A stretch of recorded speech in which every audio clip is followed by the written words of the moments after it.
Artigo 107. O advogado tem direito a, parágrafo 4º, o procurador perderá, no mesmo processo, o direito a que se refere o parágrafo 3º, se não devolver os autos tempestivamente, salvo se o prazo for prorrogado pelo juiz. Parágrafo 5º, disposto no inciso 1 do caput deste artigo, aplica-se integralmente a processos eletrônicos. Capítulo 4. Da sucessão das partes e dos procuradores. Artigo 108.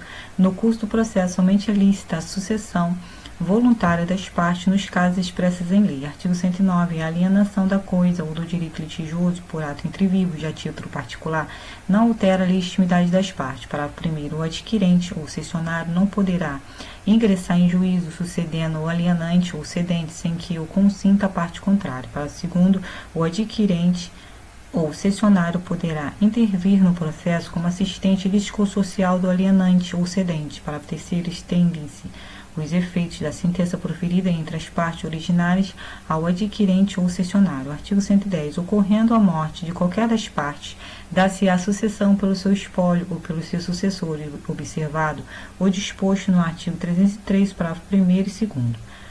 Artigo 111. A parte que revogar o mandato outorgado a seu advogado constituirá no mesmo ato outro que assuma o patrocínio da causa. Parágrafo único. Não sendo constituído o novo procurador no prazo de 15 dias, observar-se-á o disposto no artigo 76.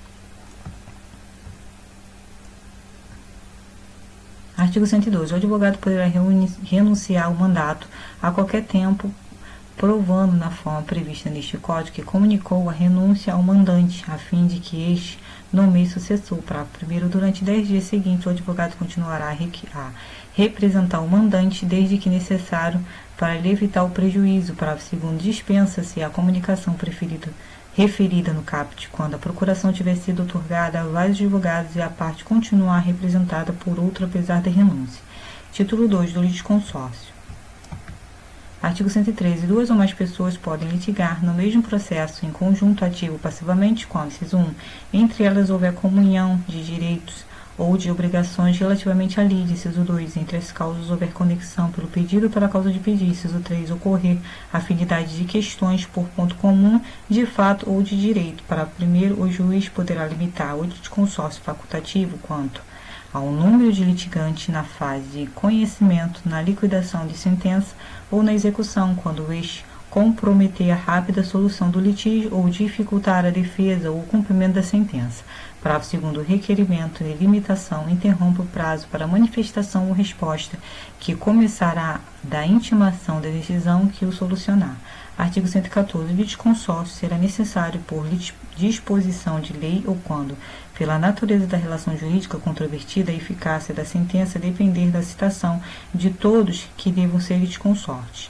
Artigo 115. A sentença de mérito, quando proferida sem a integração do contraditório, será: inciso 1, nula, se a decisão deveria ser uniforme em relação a todos que deveriam ter integrado o processo. Inciso 2, ineficaz, nos outros casos, apenas para os que não foram citados. Parágrafo único. Nos casos de litisconsórcio passivo necessário, o juiz determinará ao autor que requeira a citação de todos que devam ser litisconsorte dentro do prazo que assinar sob pena de extinção do processo.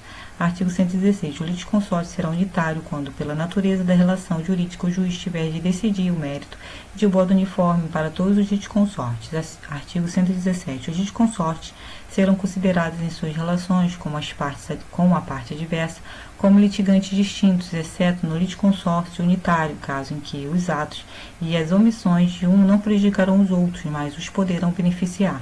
Artigo 118. Cada litisconsorte tem o direito de promover o andamento do processo e todos devem ser intimados dos respectivos atos.